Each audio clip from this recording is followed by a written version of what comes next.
Waalaikumsalam warahmatullahi wabarakatuh. Saya record. Alhamdulillahirrabbilalamin. Wassalatu wassalamu ala rasulillah Sayyidina Muhammadin wa ala alihi wa sahbihi wa mawala. Alhamdulillah pada siang hari ini kita kembali lagi belajar. Mohon maaf atas keterlambatan karena memang jadwal ngajar saya difulkan oleh kampus hari Rabu dari jam 8 sampai malam nanti. Ada kelas-kelas lain juga saya gabungin langsung, makanya tadi habis ngajar 4 kelas capek banget. Mohon maaf ya. Hari ini kita kembali untuk mempelajari tafsir ayat ahkam. Yang akan kita bahas kali ini materinya adalah tentang hijab dan apa? Hijab dan apa judulnya? Menahan pandangan. Menahan pandangan. Hijab dan menahan pandangan. Sebelum itu marilah sama-sama kita awali perkuliahan kita dengan membaca Ummul Quran Suratul Fatihah. Kita berharap bahwa apa yang kita pelajari diberkahi oleh Allah, ilmunya manfaat sehingga bisa kita ajarkan, bisa kita terapkan di dalam diri kita, di tengah keluarga kita, dan insya Allah ini akan menjadi amal jariah kita karena kita yang ngafalin, terus kita amalkan, kita ajarin, dan itu tidak akan berhenti sampai di kita saja. Al-Fatihah ala hadini wa likulli niyatin salihah. Wa ila hadratin Nabil Mustafa Rasulullah sallallahu alaihi wasallam kiram. Al-Fatihah. A'udzu billahi minasyaitonir rajim. Bismillahirrahmanirrahim. Alhamdulillahi rabbil alamin arrahmanir rahim maliki yaumiddin. Iyyaka na'budu wa iyyaka nasta'in. Ihdinas siratal mustaqim. Siratal ladzina an'amta 'alaihim ghairil maghdubi 'alaihim waladdallin. Amin amin ya rabbal alamin. Ya, tolong perhatikan. A'udzu billahi minasyaitonir rajim. Bismillahirrahmanirrahim. Ya, surah An-Nur ayat 30-31. An-Nur artinya apa? Cahaya. Jadi di dalam Al-Qur'an ada beberapa surah yang memang lebih banyak menceritakan tentang Al-Qur'an. Salah satunya adalah surah An-Nur. Di Al-Qur'an yang menceritakan tentang perempuan itu ada di surah An-Nur, surah Maryam dan surah An-Nisa. Ya, ini salah satu tentang perempuan. Apakah cuma membahas tentang perempuan? Enggak, hukumnya umum. Tetapi memang banyak ayat-ayatnya yang mengkaji tentang perempuan. Berarti Al-Quran memuliakan perempuan dengan menyebutkan dan menjelaskan tentang posisi perempuan di dalam Islam. Kita lihat surah An-Nur ayat 30-31. Itu hukum tentang apa sih? Ayat tentang apa? Tentang mengalihkan pandangan. Tentang mengalihkan pandangan maksudnya. Mengalihkan pandangan. Tidak melihat dan hijab. Yang dilarang. Ya. Melarang. Kullil mu'minina yaghuddu min absarihim wa yahfazu furujahum. Dzalika azka lahum. Innallaha khabirum bima yasnaun. Kul, katakanlah lil mu'minina, orang-orang yang laki beriman. Yang beriman. Jadinya yang ditujukan ayat ini untuk siapa? Laki-laki yang beriman. Untuk laki-laki yang beriman. Yaghuddu min absarihim, agar mereka menjaga pandangannya. Basirah mereka harus dijaga. Itu istilah kita sebut ghaddul basar. Artinya apa? Menjaga atau menahan pandangan. Ya, jadi kalau ditanya apakah ayat yang menjelaskan tentang ghaddul basar, surah An-Nur ayat 30. Wa yahfazu furujahum, dan memelihara kemaluannya. Farji, maaf, itu adalah kemaluan. Ya, jadinya suruh tahan pandangan, jaga kemaluan. Nggak pakai celana, bukan itu maksudnya. Jangan suka main. Tahan hawa nafsu. Itu maksudnya. Dzalika azka lahum, karena yang demikian itu lebih suci. Kayak istilah zakat ya. Jadi zakat itu kan artinya menyucikan. Sama dengan di sini.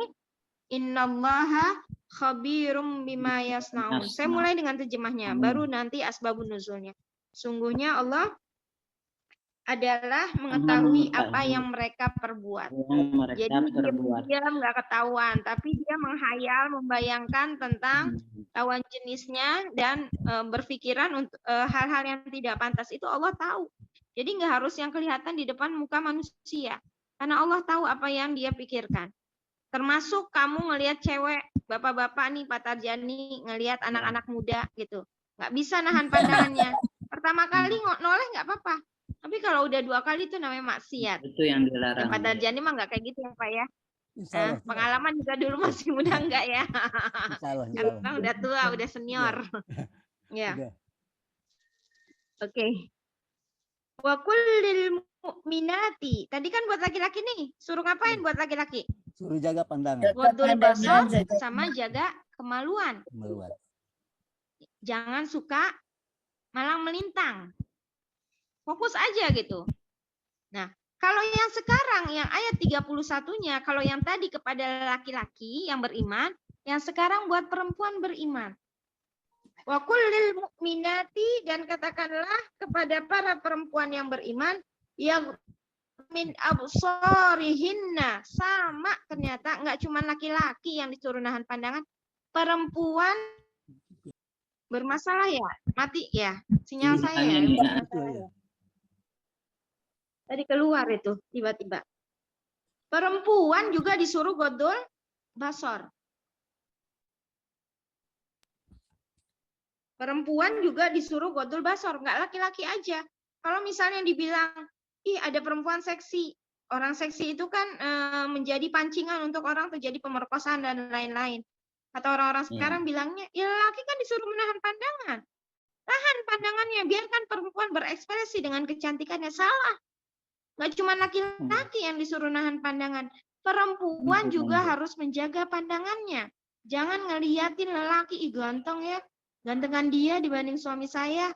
Wah, ngelihat kalau ibu-ibu kan sekarang sukanya. Oke, jadi perempuan itu juga harus menahan pandangan. Wa yahfazna furujahunna. Bahkan mereka juga harus menjaga kemaluan, jangan cuma laki-laki. Perempuan juga seperti itu. Wala yubdina zinatahunna, dan janganlah menampakkan auratnya, perhiasannya. Zina di sini artinya perhiasan. Apakah dengan begini perempuan nggak boleh pakai perhiasan? Ternyata bukan. Perhiasan yang dilarang itu nanti ada kadarnya, ada bagian-bagiannya. Illa ma zahara minha. Apa bagiannya? Kecuali yang biasa terlihat. Sekarang saya tanya, ibu biasa pakai cincin? Perempuan biasa nggak pakai cincin? Kelihatan nggak tempatnya kalau pakai cincin? Ya, boleh kelihatan. Nggak kelihatan kan? Maka cincin dianggap itu perhiasan yang boleh ditampakkan. Sekarang saya tanya, gelang. Ibu biasa pakai gelang? Pakai. Kalau ibu Enggak. pakai gelang, gelangnya kelihatan nggak? Lihat. Tutupan Kalau baju. bajunya panjang, rapi, ketutup, nggak kelihatan aja. Boleh Ustazah, tapi kalau lagi begini nih kering kelihatan auratnya nggak? Nah, itu dia. Ibu biasa pakai kalung? Biasa. Biasa. Yang harus kelihatan kerudungnya atau kalungnya? Kerudungnya Kerudungnya. Ustazah. Kerudungnya. Bukan kalungnya. Jadi kerudung jangan dilibet-libet supaya kelihatan kalungnya. Jadi ibu kalau mau pakai kalung biar kelihatan, jangan sampai akhirnya kerudungnya malah dilibet-libet. Ya, kalau kata Ustadz Soma tuh model leher tercekek. Ya, jadi itu harus diperhatikan. Karena apa? Boleh pakai perhiasan. Tapi di sini dikasih tahu illa ma zahara minha. Yang biasa terlihat aja. Kan kalau zaman sekarang tuh ada yang namanya bros dari emas. Boleh nggak? Silakan aja, perhiasan masih boleh dipakai. Yang penting pola menutup auratmu tidak melanggar apa yang sudah diajarkan. Tapi sayang banget ya, udah ketutup, tetap dipakai kan nggak kelihatan Ustazah. Nah sekarang ibu mau pakai perhiasannya itu untuk ditunjukin ke siapa? Ke suaminya atau ke halayak ramai? Nah itu kan tergantung niatnya. Waliyadribna bikhumurihinna ala juyubihinna. Dan hendaklah mereka menutupkan kain kerudung ke dadanya. Jadi boleh aja sih modelnya kerudung diikat-ikat di leher, terus taruhin apa? Pashmina ya. Orang bilang sekarang pashmina, silakan mau model kayak gimana silakan. Yang penting konsep menutupkan kerudungnya di atas dadanya. Maaf supaya tidak terbentuk, itu harus diterapkan. mau model yang sekarang kan orang yang fashion saya nggak paham, saya cuma taunya model lama ya. Tapi kalau yang model sekarang udah model-modelin, selagi itu masih memegang apa yang sudah diajarkan, silakan saja. Jadi yang namanya perhiasan nggak terbatas pada emas atau perak. Perhiasan itu apa? Perhiasan itu contohnya bros. Boleh nggak pakai bros? Ya silakan aja selagi ibu masih menutup aurat. Kacamata itu perhiasan bukan? Perhiasan. Ya, ntar ada yang warnanya merah, kuning, hijau. Ya, ntar pas dibuka ada pelanginya gitu misalnya. Bisa aja itu juga perhiasan. Perhiasan termasuk apa? Make up itu perhiasan bukan? Perhiasan. Perhiasan yang tampak. Nah, tampaknya di sini nanti dilihat nih. Jangan sampai orang gara-gara make upmu jadi nggak bisa menahan pandangannya. Jangan gara-gara make upmu orang jadi tidak tertahan kemaluannya. Maksudnya apa? Timbul hasratnya. Itu kan kamu yang memancing. Jadi yang namanya boleh nggak make up? Boleh, silakan selagi masih ada dalam kadar yang pantas. Ya, tapi kalau misalnya, ini pelangi pindah ke pipi kita. Ntar yang atas merah, ntar hijau, ntar kuning. Nah, ibu itu pipi atau pelangi? Atau pelanginya pindah ke mata di sini. Ya. Nah, selagi masih wajar, itu perhiasan. Tapi kan dikasih tahu, illa ma zahara minha. Kecuali apa yang biasa tampak. Biasa enggak? Kan itu orang kawinan. Lain ceritanya kalau orang kawinan. Tapi apa iya semua orang jadi pengantin? Kan yang jadi pengantin yang dipajang doang. Sisanya tamu. Masa tamu sama pengantin mau ngalahin sih? Zaman sekarang tamu harus lebih heboh dibandingkan pengantinnya. Oke. Nanti kalau ada yang kurang sepakat nggak apa-apa. Nanti bisa ditanyakan aja ya. Wala yubdina zinatahunna illa libu'ulatihinna. Tapi itu boleh kelihatan kata Allah.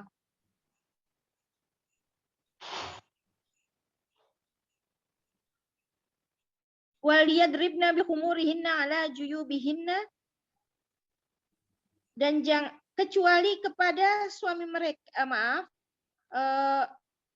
dan hendaklah mereka menutupkan kain kerudung ke dadanya dan janganlah menampakkan perhiasannya.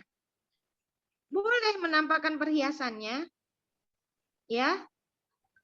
Illa ma zahara wala yubdina zinatahunna illa libu'ulatina. Kepada siapa? Suami. Kepada suami mereka. Au abaihinna, ayah-ayah mereka. Kalau ayah itu termasuk ayah, kakek, ya. Paman itu kan termasuk ayah. Au aba ibu ulatihinna, ayah suami mereka atau mertua. Au abnaihinna atau putra-putra mereka termasuk cucu. Mertua. Au abnai bu'ulatihinna atau putra-putra suami mereka atau anak tiri, anak bawaan suami. Au ikhwanihinna atau saudara laki-laki mereka. Au bani ikhwanihinna atau putra-putra saudara laki-laki mereka alias keponakan. Au nisa au bani akhwatihinna atau putra-putra saudara perempuan mereka, itu juga masih keponakan dari saudara perempuan.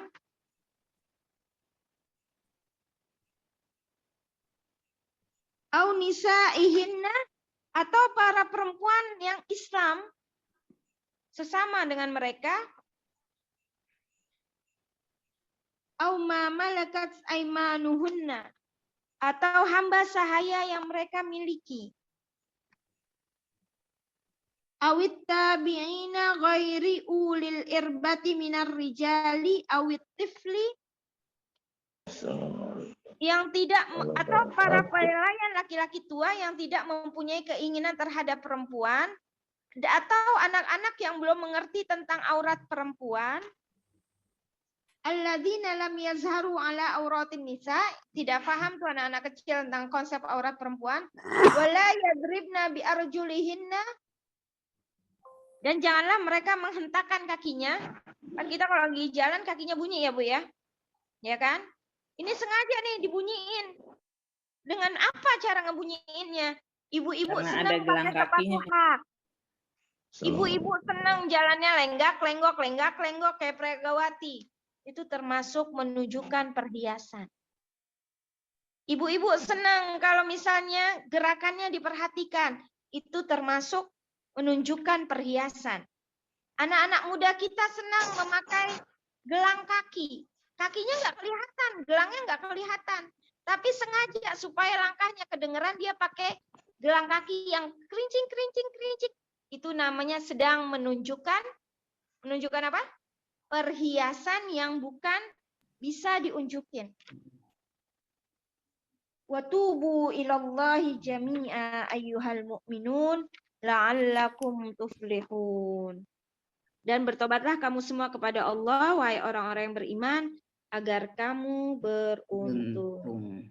Kira-kira dari yang tadi saya sebutkan, Bapak, Ibu masih suka nunjukin perhiasan nggak? Alhamdulillah dan insya Allah enggak kali, Enggak, Ustazah. Ustazah. Alhamdulillah. Ternyata kategori perhiasan nggak cuma itu. Banyak yang lainnya. Sekarang saya bacakan dulu asbabun nuzulnya. Ya. Ibnu Abi Hatim meriwayatkan dari Muqatil, ia berkata, telah sampai kepada kami sebuah riwayat dari Jabir bin Abdullah. Ia menceritakan bahwa pada suatu kesempatan Asma binti Marsad sedang berada di sebuah kebun kurma miliknya. Lalu kaum perempuan pun mulai berdatangan menemuinya dengan menggunakan pakaian yang tidak begitu lengkap. Karena dulu orang itu nggak langsung menutup aurat.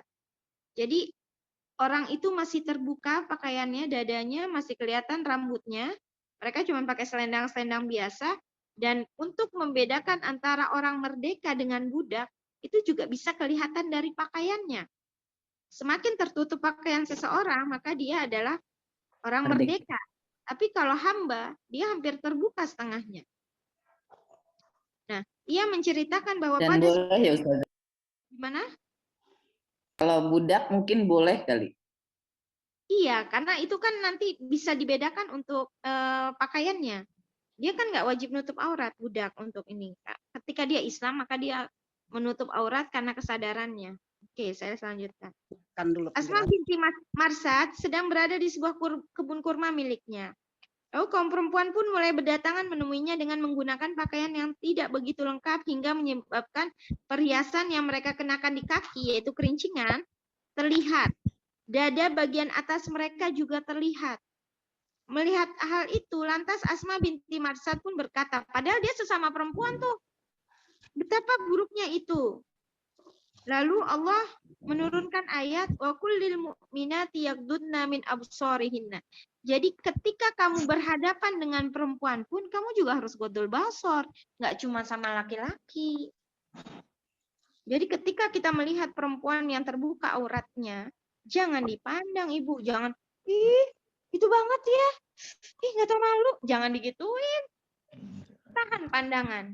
Karena khawatir nanti kita juga pengen hal-hal yang seperti itu.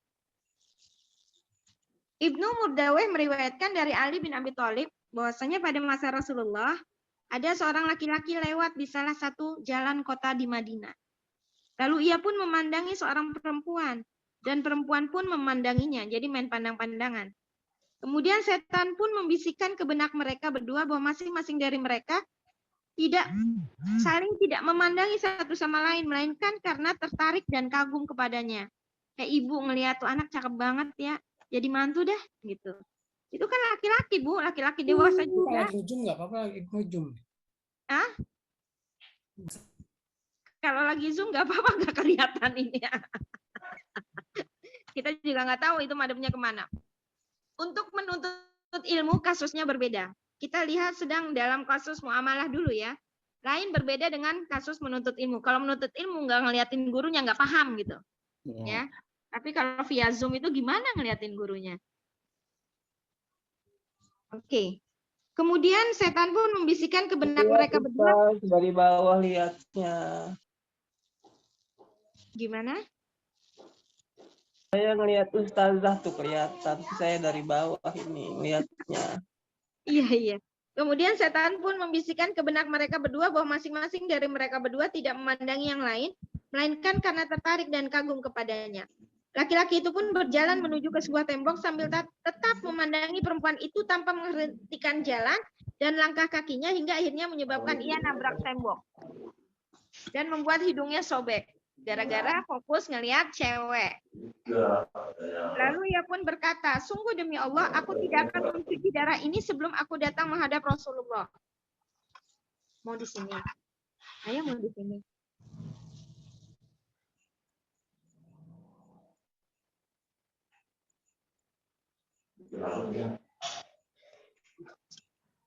Lalu ia pun berkata, sungguh demi Allah, aku tidak akan mencuci darah ini sebelum aku datang menghadap Rasulullah dan memberitahukan kepada beliau tentang apa yang telah aku alami. Singkat cerita, ia pun datang menemui Rasulullah SAW dan menceritakan apa yang telah ia alami. Kemudian Rasulullah berkata, itu adalah hukuman atas perbuatan dosamu. Dulu langsung dibalas kelihatan. Kalau sekarang nggak kelihatan, Ibu. Ya, Ibu ngelihat sebanyak apapun laki-laki, udah aja dosa.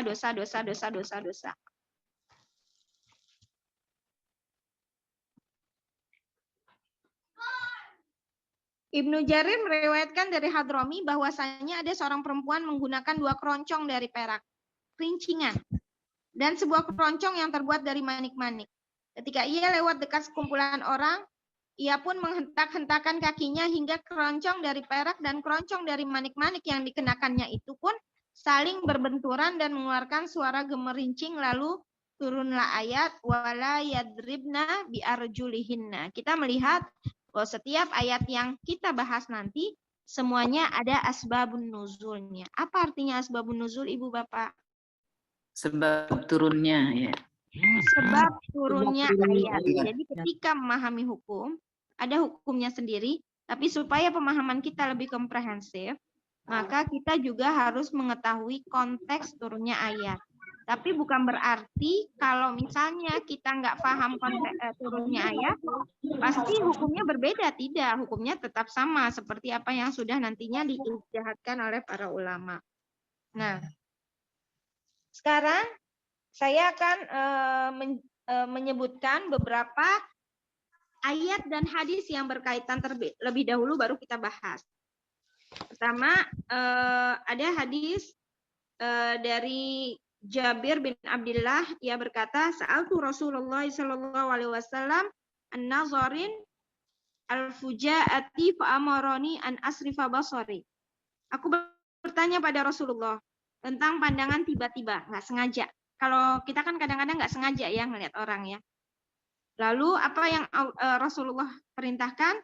Beliau memerintahkanku supaya aku mengalihkan penglihatanku. Jadi kalau misalnya udah kelihatan ya udah nengok aja ke tempat lain. Kan nggak sengaja itu. Lalu ada juga hadis lainnya, ya Aliyu la tutbi an-nazrata an-nazra fa inna lakal ula wa laysat lakal akhirah. Wahai Ali, kata Rasulullah, janganlah kamu teruskan pandangan dengan pandangan yang lain. Jadi abis ngelihat, cakep, terusin gitu ya. Karena pandangan yang pertama adalah boleh untuk kamu. Sedangkan pandangan yang berikutnya adalah haram buat kamu, tidak boleh. Lalu ada hadis berikutnya, iyakum wal julusa ala turuqati faqalu ma lana buddun innama hiya majalisuna natahaddatsu fiha. Qala fa idza abaitum illal majalisa fa'atut tariqa haqqaha qalu wa ma haqqut tariqi qala ghaddul basari wa kafful adza wa riddus salam wa amrum bil ma'ruf wa nahyun 'anil munkar. Wahai kamu sekalian, hindarilah duduk-duduk di jalanan. Nah, ini yang biasa dilakukan oleh anak muda. Ibu-ibu kan udah tua ya, Bu ya. Ya, anak muda itu sukanya nongkrong, ngelihat cewek, cewek cakep ya, ngelihat perjaka, ganteng banget kayak Aldebaran misalnya, ya. Lalu mereka berkata, ya Rasulullah, kami tidak bisa meninggalkan majlis-majlis tempat kami bertemu dan berbincang-bincang. Kan biasa ya, yang buat nongkrong tuh di kafe atau di mana. Itu konteks sekarang. Dulu zaman Rasulullah pun ada kedai-kedai kayak gitu ya, yang buat duduk-duduk. Lalu Rasulullah bersabda, jika memang kalian tetap terpaksa harus duduk-duduk di majlis itu, maka berikanlah haknya jalan. Jadi buat orang yang lewat, kasih kesempatan untuk melewat. Mereka berkata, apakah hak jalan itu ya Rasulullah? Beliau bersabda, hak jalan itu nggak cuma boleh dipersilahkan lewat. Tapi kepada orang yang lewat, jangan suka diliatin. Tapi tahan pandangan kita, jangan suka gangguin, jawab salam mereka, amar ma'ruf nahi mungkar. Apa maksudnya? Kalau ada orang lewat, jangan bilang cewek, assalamualaikum cantik, soleha, kayak gitu. Itu yang biasa dilakukan anak muda. Kata Nabi, stop, jangan seperti itu. Ya, kenapa? Karena ini adalah celah-celah untuk menutup supaya tidak timbul dosa selanjutnya, yaitu dosa yang mengarah kepada perzinahan. Zina itu nggak harus hubungan seksualitas, tapi arah yang menuju perzinahan itu kan termasuk di dalamnya adalah pacaran, pegang-pegangan, ketawa-ketawa antara perempuan dan laki-laki yang nggak jelas. Oke, itu. Berarti Lalu lihat ada orang tampan nggak boleh ya, Ustazah? gimana, Ibu? Lihat orang tampan nggak boleh ya? Ngelihat mah boleh. Lihat Iya, sekali kan nggak apa-apa, tapi jangan dicari. Wih, kayaknya ini tampan nih, dicari tuh ya di Google. Wih, ya Allah, tampan banget, subhanallah. Apakah Nabi Yusuf saat ini hadir gitu di tengah-tengah kita? Oh, tidak boleh seperti itu. Kalau misalnya memandang wajah orang soleh, boleh. Karena apa? Mereka mendekatkan kita kepada Allah, tapi bukan bermaksud untuk ketampanannya, tapi untuk kesolehannya. Nah, lalu ada hadis lagi, ihfaz aurataka illa min zaujatika aw ma malakat yaminuk. Peliharalah auratmu kecuali dari istrimu atau sahaya perempuan milikmu. Ya, jadinya kamu boleh terbuka auratnya di depan istrimu saja atau sebaliknya, dan juga hamba sahayamu. Lalu ada hadisnya yang lain, ma min muslimin yang zuru ila mahasin imra'atin awwala marratin summa yaghuddu basarahu illa ahdatsallahu lahu ibadatan yajidu halawataha. Tidak ada seorang muslim yang pandangannya terjatuh pada keindahan-keindahan seorang perempuan, lalu ia menahan dan menundukkan pandangannya, melainkan Allah akan memberinya ganti sebuah ibadah yang ia bisa rasakan manisnya. Jangan salah, nahan pandangan itu juga ibadah, kata Nabi. Ya, kita ibadah kan macam-macam, termasuk di dalamnya menahan pandangan dan hawa nafsu. Karena kalau orang udah terbiasa dengan menyukai pandangan kepada kemaksiatan, itu cahaya ilmu hidayah sulit masuknya. Jadi begitu aja kita nahan pandangan untuk melihat sesuatu yang indah. Ibu-ibu kan ngelihat toko emas gitu ya. Kan ustazah nggak ada yang ganteng-ganteng, tapi itu dunia. Ketika kita sering melihat sesuatu yang melihat keindahan dunia, ini bukan keindahan alam ya, maksudnya keindahan dunia, maka kita ada kecenderungan untuk mencintai dunia. Sama halnya Bapak, Ibu lihat lawan jenis.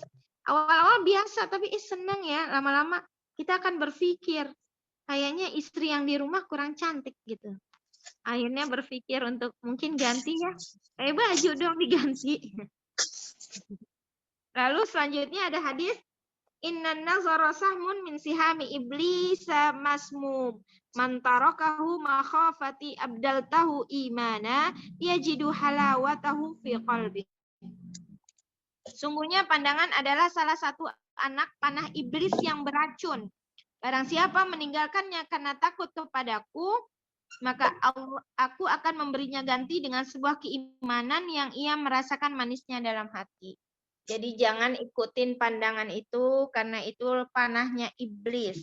Itu kata Nabi. Wih, hadisnya banyak ini. Lalu ada juga di dalam ayat, nanti Ibu dicek langsung, silahkan ditulis di surah Al-Mu'min ayat 19. Dia mengetahui pandangan mata yang khianat dan apa yang tersembunyi dalam dada. Siapa dia? Allah.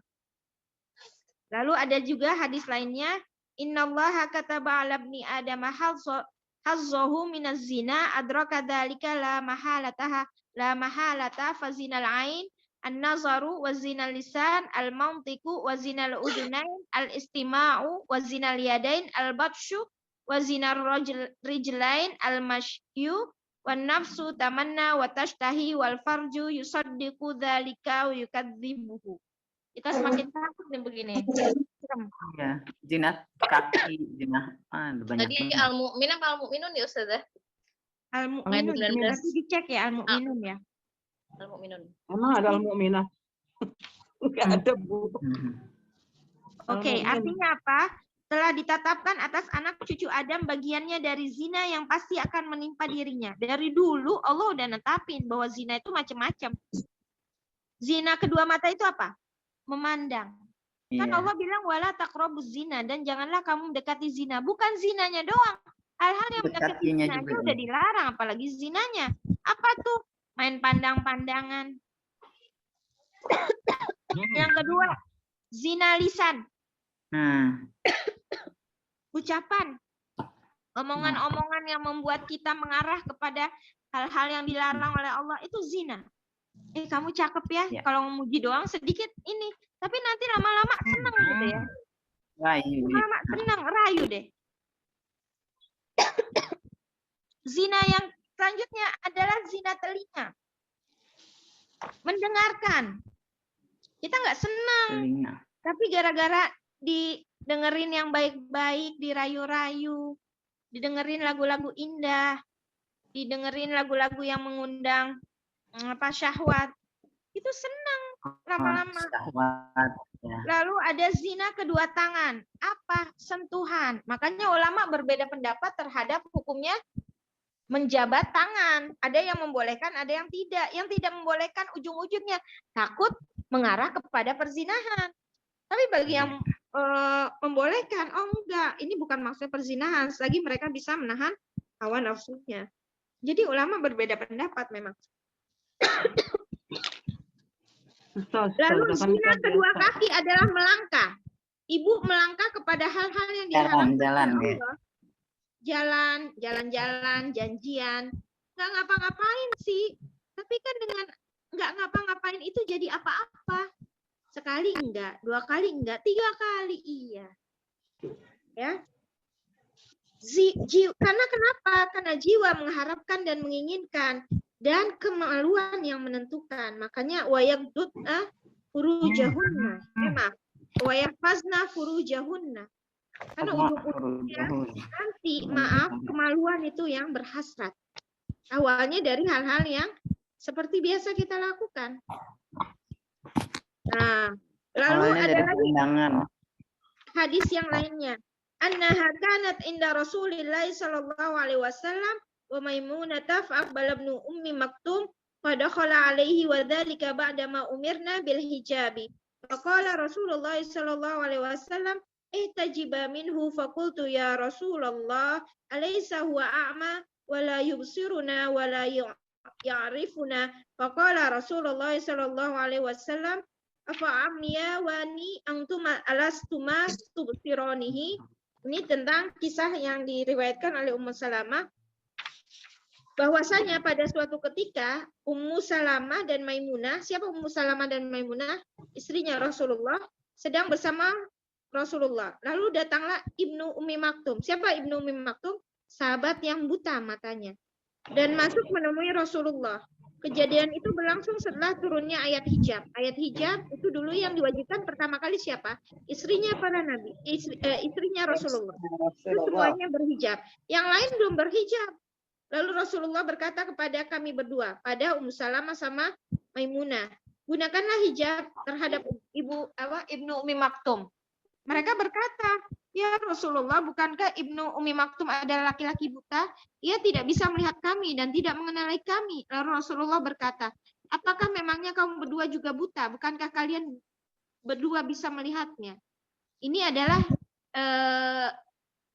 adalah contoh di mana jangan hanya melihat lawan kita, tapi kitanya juga. Bahwa ketika dia buta, kita kan nggak buta, kita tetap harus menahan pandangan kita dengan cara menutup aurat. Oke, lalu ada hadis yang lainnya. anna Asma binta Abi Bakrin dakhalat ala Rasulillah sallallahu alaihi wasallam wa alaiha thiyabur riqaqun.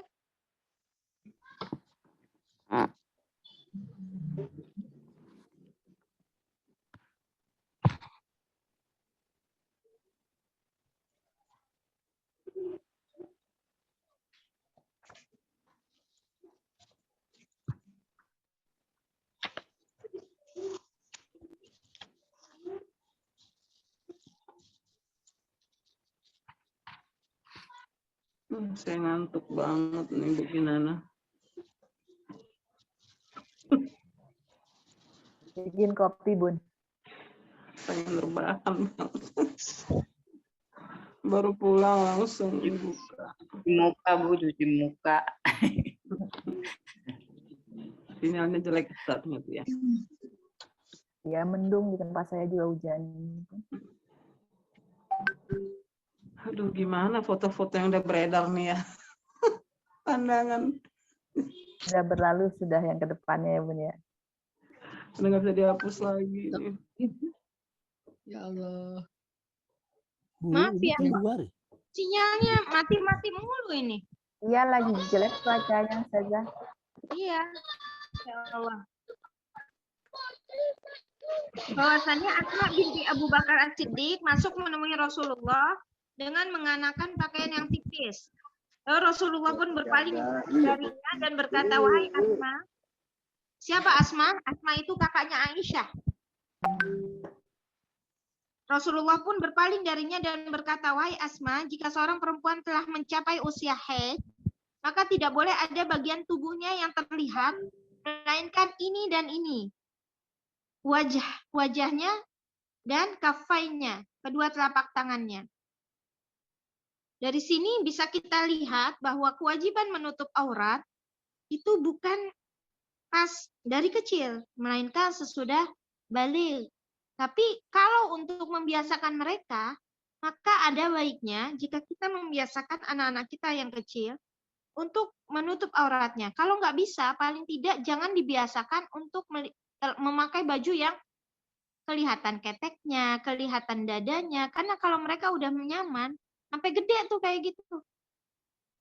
Saya dari masih kecil, walaupun kita nggak ada saudara laki-laki, kami tidak dibiasakan di dalam rumah memakai celana pendek. Pakai celana panjang. Kenapa? Ada ayah kami. Ya, saudara-saudara itu kan bisa kapan saja datang. Walaupun kita tidak menutup aurat, tapi kan paling tidak kita tidak merasa nyaman gitu. Nah, ini orang-orang tua kita saat ini, insya Allah di sini tidak. Nggak apa-apa lah di rumah ini pakai celana pendek, pakai baju tangan buntung. Kalau di depan suaminya nggak apa-apa, tapi saudara-saudaranya melihat juga tidak baik. Ya. Lalu ada hadis lainnya, ardafu Rasulullah sallallahu alaihi wasallam al-Fadl bin Abbas yauman nahri khalfahu wa fatafiqal fadlu yanzuru ila imra'atin min ama wadi'atin tastafi Rasulullah sallallahu alaihi wasallam fa akhadha bidzakanil fadli fa'adala wajhahu anin nazari ilaiha. Bahwasanya Rasulullah SAW memboncengkan Al-Fadl dan Al-Fadl Ibnu Abbas di belakang beliau pada hari nahar, hari raya kurban. Gimana cara boncengnya? Naik unta. Kalau dulu kan nggak ada motor. Kalau sekarang bonceng naik motor. Kalau dulu naik unta. Lalu Al-Fadl Ibnu Abbas memandangi seorang perempuan khas amniyah yang cantik. Ketika si perempuan itu bertanya pada Rasulullah, Rasulullah pun memegang janggut Al-Fadl Ibnu Abbas dan mengalihkan wajahnya dari memandangi si perempuan itu. Jadi pas lagi dilihat, diginiin nama Rasulullah. Supaya nggak ngelihat lagi. Lalu ada hadis lainnya. Yarhamullahu nisa al-muhajiratil awal. Lama anzalallahu wal yadribna bi khumurihinna ala juyubihinna. Syakakna murutahunna. Fahtamarna biha. Semoga Allah melimpahkan rahmatnya pada kaum perempuan muhajirin generasi pertama. Ketika Allah menurunkan ayat ini, waliyadribna bikhumurihinna ala juyubihinna, akhirnya mereka langsung merobek murut, yaitu kain lebar yang digunakan untuk menyelimuti seluruh tubuh atau jubah. Ya, mereka menggunakan sebagiannya untuk kerudung. Kalau ibu bisa ngebayangin gini, ibu tahu film Korea? Ya, anak-anak ibu kalau pakai pakaian Korea zaman dulu itu kan pakaiannya besar-besar ya. Pakai apa tuh? Saya nggak paham namanya. Lalu kalau mereka wanita bangsawan, pas keluar mereka pakai penutup supaya nggak kelihatan laki-laki. Itu yang dilakukan oleh para bangsawan. Jadi nggak kelihatan orang bangsawan itu. Malah yang kelihatan adalah orang-orang yang perempuan nggak benar. Nah, ketika turun ayat hijab, alat yang penutup itu dijadikan hijab buat mereka. Ya, jadi mereka bukannya kebuka auratnya keleleran kayak gimana-gimana, tidak, tetap tertutup, hanya saja tidak pakai seperti yang kita pakai sekarang. Tetap ada batasannya. Lalu ada hadis lainnya, subhanallah banyak sekali hadis yang mendukung ayat ini. Yahrumu minar radai ma yahrumu minan nasabi. Jalur-jalur kekerabatan mahram dari nasab juga berlaku pada jalur persusuan. Nah, ini hadis ini nanti akan kita bahas di bab-bab yang lainnya. Lalu ada hadis yang lain, subhanallah. La tubashirul mar'atu al-mar'ata fatana'ataha li zawjiha ka'annahu yanzuru ilaiha. Janganlah seorang perempuan bersentuhan kulit dengan sesama perempuan karena nantinya ia bisa menceritakan kepada suaminya sehingga si suami seakan-akan bisa melihat langsung tubuhnya. Maksudnya apa? Jangan suka buka aurat di depan perempuan lainnya. Walaupun sesama muslim. Kenapa? Oh, dia cantik ya, kulitnya mulus, kulitnya bagus. Dia ngomong begitu, cerita begitu tentang perempuan lain di depan suaminya. Nanti suaminya ngebayangin perempuan yang lain. Ustazah, kok di Islam berat banget? Bukan berat. Cuman ini adalah... Kalau dipijit, diurut, tukang urut, gimana Ustazah? Makanya kita cari tukang urut yang kira-kira tidak akan mengumbar aurat tentang kita ke orang lain. Kayak dokter. Dokter kan disumpah untuk menjadi dokter. Boleh nggak kita tahu penyakit orang lain? Apa dokter ngasih tahu penyakit kita pada orang lain? Itu kan Nggak ada boleh kode kan? etik. Kecuali atas dasar penelitian. Kayak pap smear gitu kan. Itu kan kebutuhan. Boleh nggak mereka umbar-umbar? Nggak boleh. Kayak tukang urut. Kayak misalnya, maaf, orang yang memandikan jenazah. Itu kan pasti melihat aurat kita. Makanya nggak sembarangan kan orang bisa memandikan jenazah. Mereka harus menutup aib orang yang dimandikan. Itu syaratnya emang. Iya. Nah, itu kalau kondisi-kondisi khusus seperti itu lain ya, Bu ya. Karena itu kaitannya dengan ada ilmu fardu kifayahnya, jadi berbeda.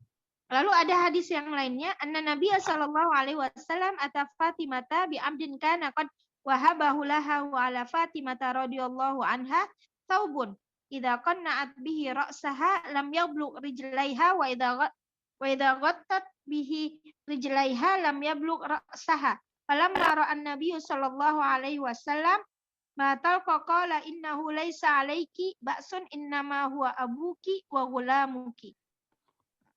Bahwasanya Rasulullah SAW datang menemui Fatimah bersama-sama dengan seorang budak laki-laki yang telah beliau berikan kepadanya. Ini budak nih.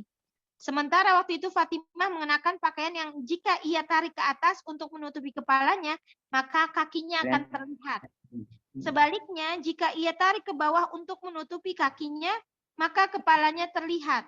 Melihat apa yang dialami oleh Fatimah itu, lantas Rasulullah pun berkata kepadanya, tidak apa-apa karena aku adalah ayahmu dan dia adalah budak milikmu. Walaupun boleh kita kelihatan aurat kita di depan budak laki-laki yang kita miliki, tetapi bukan berarti akhirnya kita terus-terusan buka aurat di depan. Ingat ya, aurat di sini adalah yang biasa tampak. Adapun maaf kalau perempuan itu batasannya dada sampai dengan lutut, itu jangan ditunjukkan di depan budak. Walaupun dia boleh melihat aurat kita. Karena itu batasan.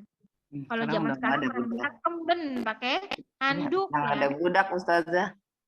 Masih ada Ibu, masih ada. Kalau Ibu mempelajari lebih lanjut tentang manusia di muka bumi ini, masih ada perbudakan. Mungkin tidak di Indonesia, tapi ada di Indonesia. Di beberapa tempat kecil yang nggak kelihatan. Ya, di Afrika ada, karena yang namanya di Al-Quran ketika dijelaskan itu tidak hanya terjadi pada masa sebelum Islam, pada masa para nabi dan pada masa Rasulullah, itu akan berlaku sepanjang zaman.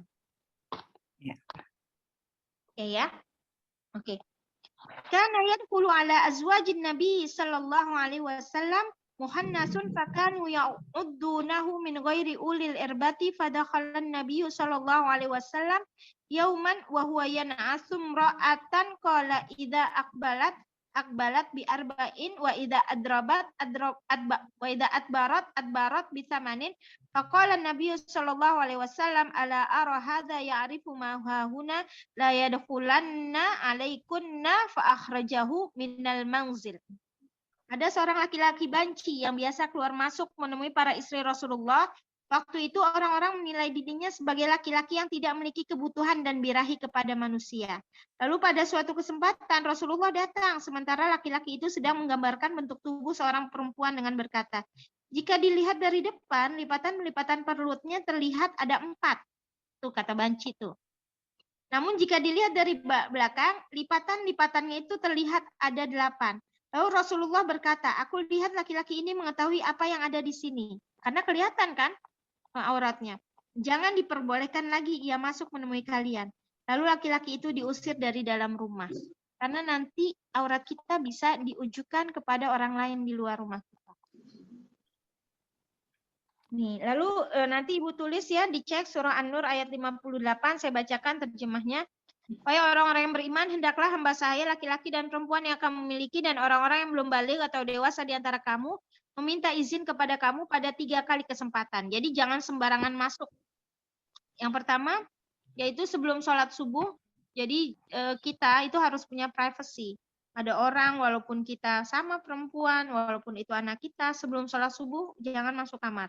Yang kedua, ketika kamu menanggalkan pakaian luarmu di tengah hari. Yang ketiga, setelah sholat isya. Itulah 3 waktu aurat bagi dirimu. Itu surah An-Nur ayat 58. Lalu ada beberapa hadis lainnya. Kullu ainin zaniyah. Wal mar'atu idasta'tarat famarrat bil majlisi fahiya kadza wa kadza ya'ni zaniyah.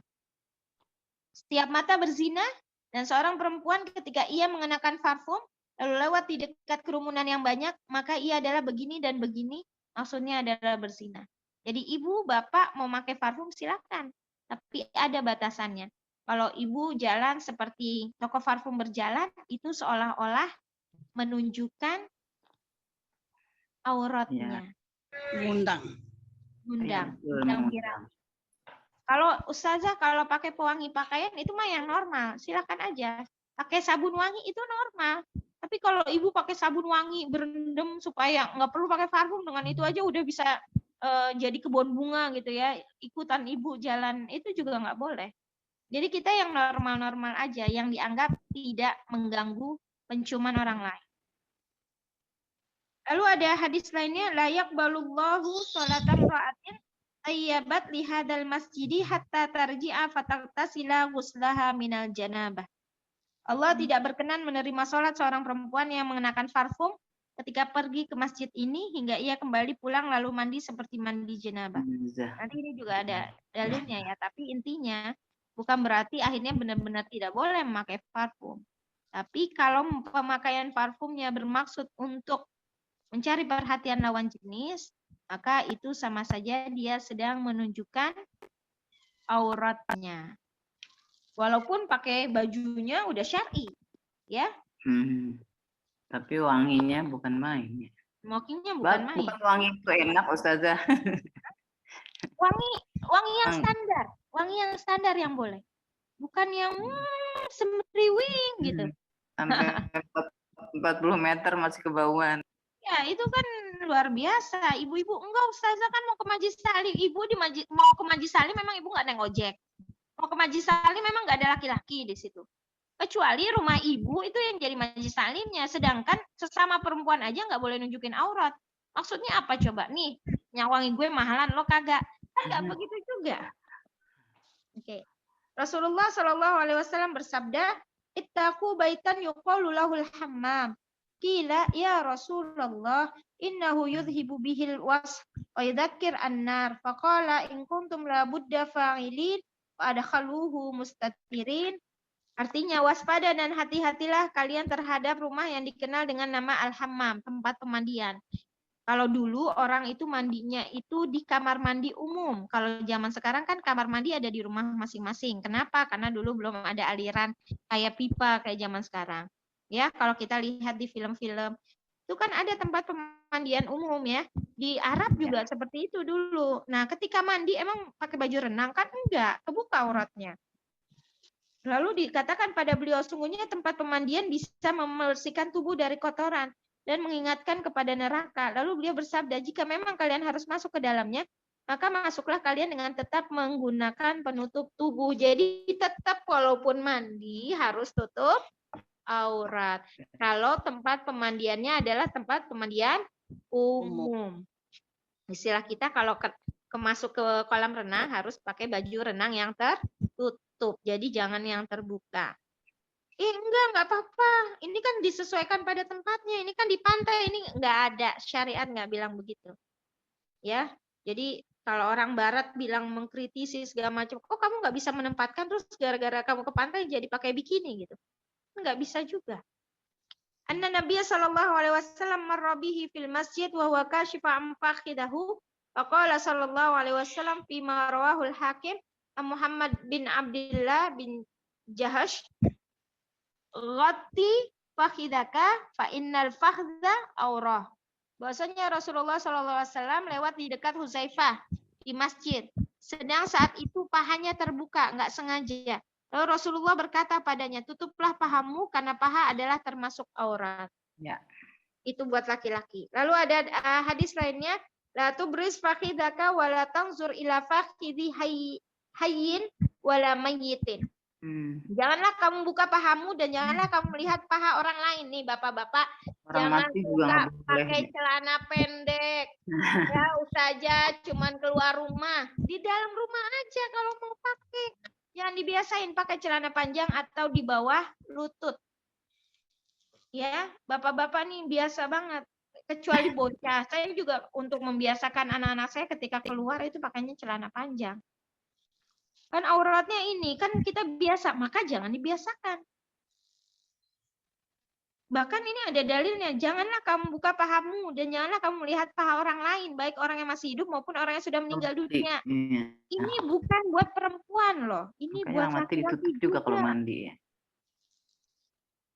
Lalu ada hadis lainnya, la yufdir rajulu ila rajuli fi thawbi wahidin wa la tuqdil mar'atu ilal mar'ati fi thawbil wahid. Janganlah seorang laki-laki berada dalam satu selimut dengan laki-laki lain dan janganlah seorang perempuan berada dalam satu selimut dengan perempuan lain. Ya. Jangan tidur bareng satu selimut. Kita kan nggak tahu pas saat itu lagi kebuka aurat kita, terus maaf megang nggak sengaja. Oke.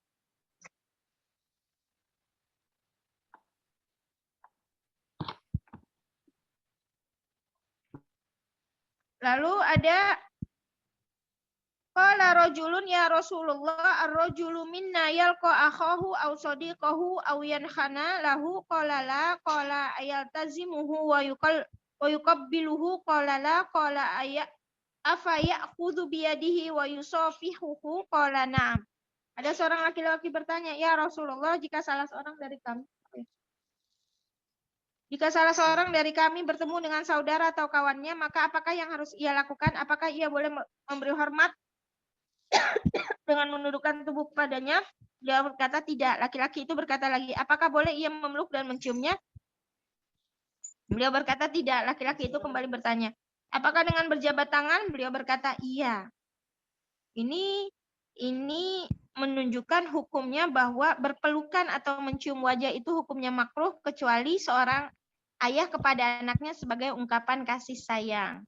Yang disunahkan adalah berjabat tangan. Kalau pelukan biasa mungkin bisa ditolerir ya, karena itu masalah budaya. Di Indonesia laki itu tidak berpelukan. Laki itu cuma tonjok-tonjokan tangan, lalu jabat tangan.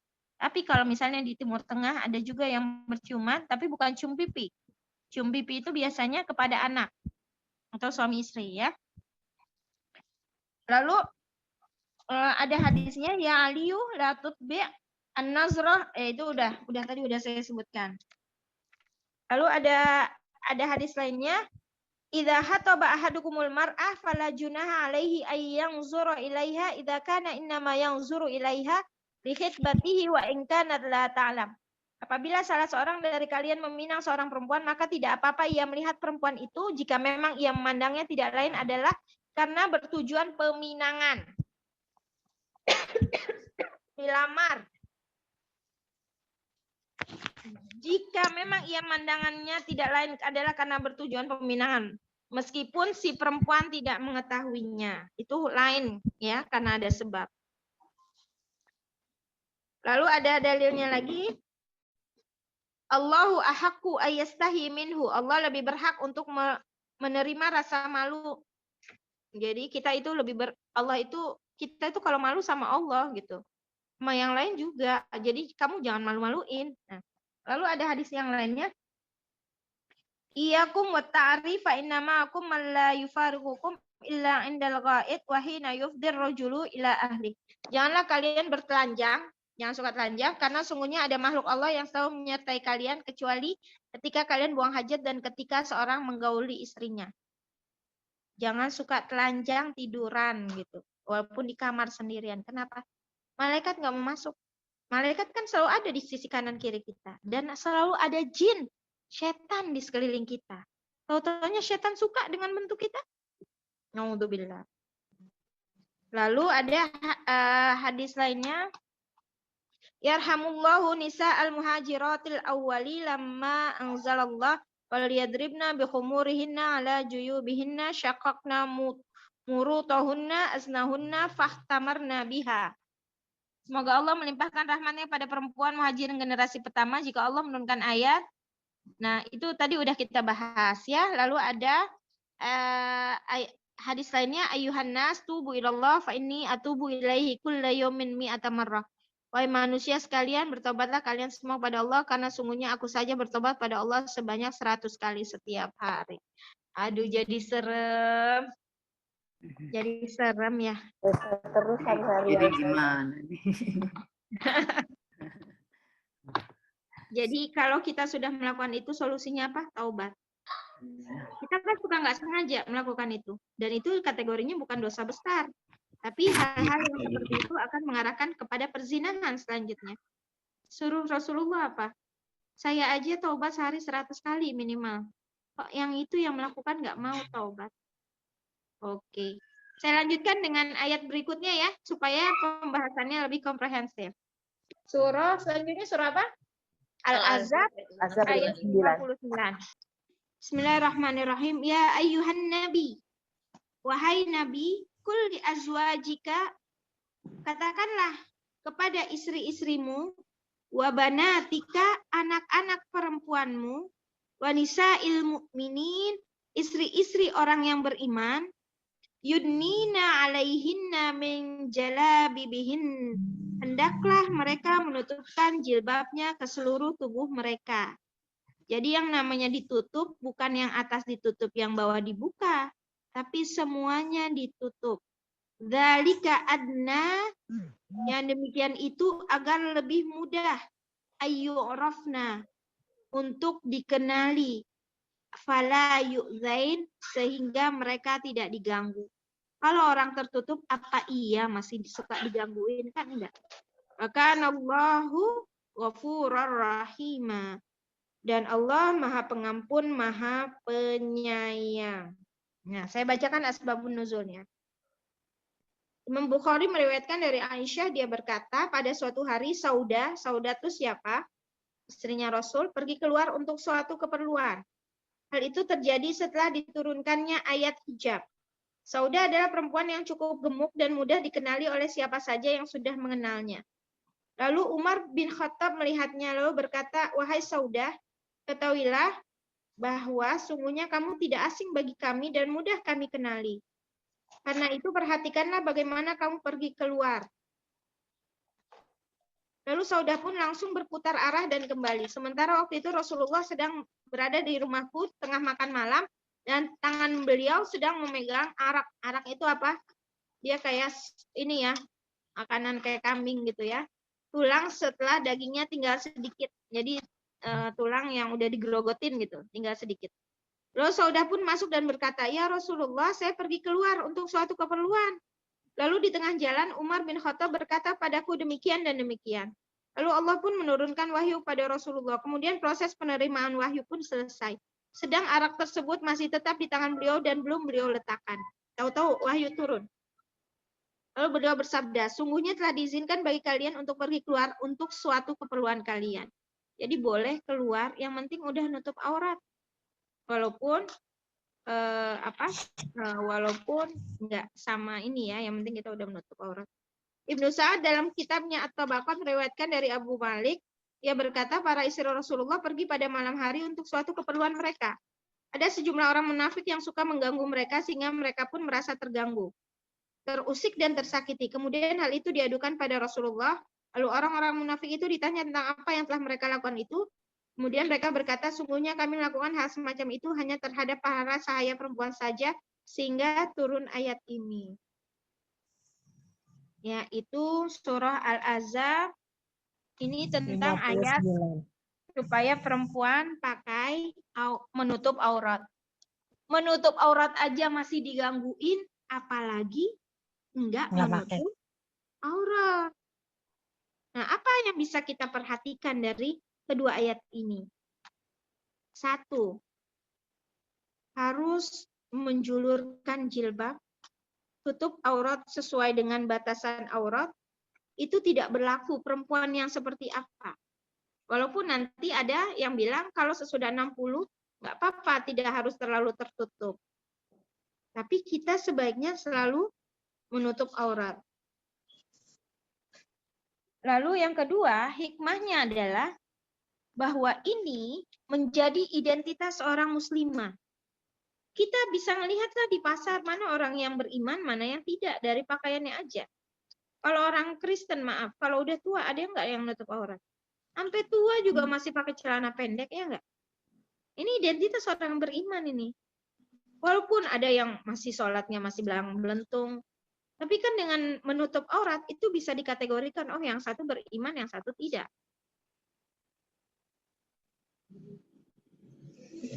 Dan di sini disebutkan bahwa apa yang dilakukan oleh para ulama, oleh sahabat-sahabat, para tokoh, mereka itu nggak apa-apa loh merubah penampilan supaya bisa sesuai dengan syariat.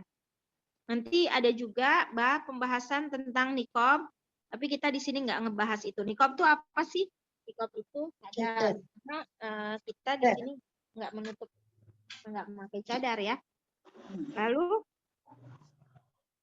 apalagi hikmah dan hukum-hukum yang bisa kita ambil. Yang pertama, perempuan itu walaupun sudah tua ada yang menikah kan? Iya. Betul. Dan tidak bisa disamakan antara satu perempuan dengan perempuan lainnya. Tapi itu dianggap bahwa perempuan-perempuan yang seperti ini sudah tidak ada hasratnya. Ya, yang kedua, laki-laki pun tidak ada hasrat kepada perempuan-perempuan tua.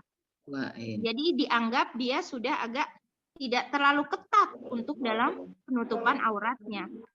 Tapi kan itu juga masih dan kita anggapnya gini loh, orang-orang yang seperti itu udah nggak produktif.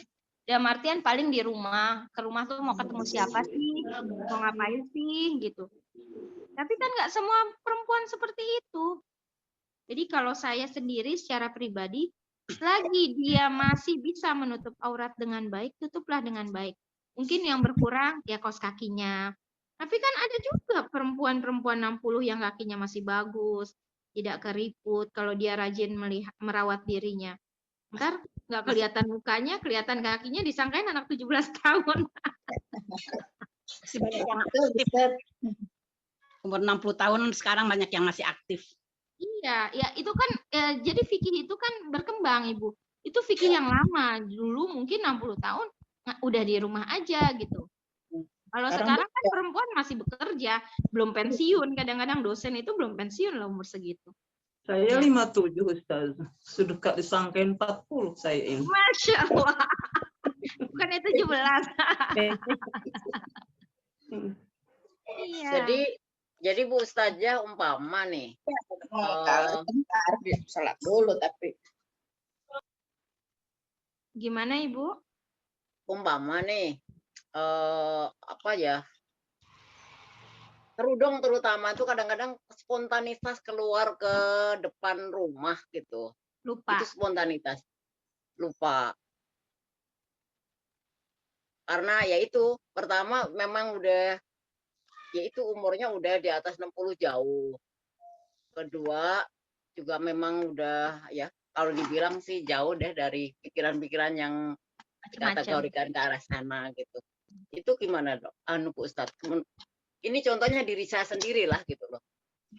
Ini bukan Ibu doang ya, ini umum di tengah masyarakat. Ibu-ibu, terutama ibu-ibu cantik yang para senior ini, ketemu ustazahnya lagi berhenti di tukang sayur, pakai daster, dasternya cuman di bawah lutut sedikit, terus pakai kerudungan, terus tangannya kelihatan. Ustazah, malu dia menutup.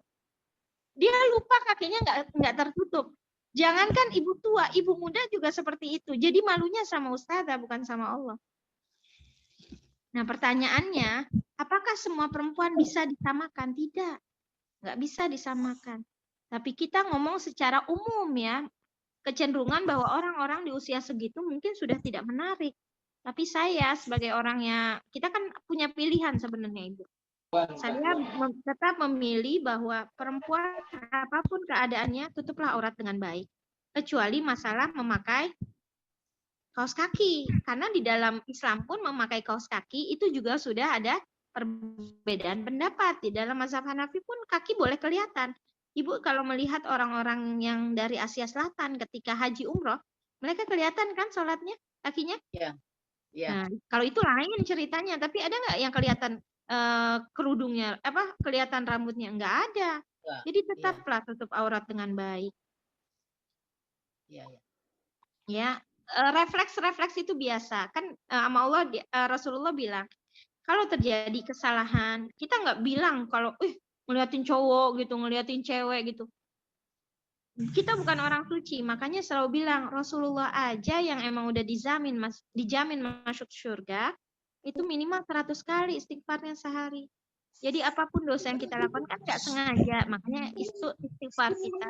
Ya Allah lupa, mohon maaf ya Allah, besokannya lupa lagi. Tapi kan kalau diulang-ulang lagi, ingetin kembali nggak usah marah. Jadi kita jadi ingat terus, gitu Ibu.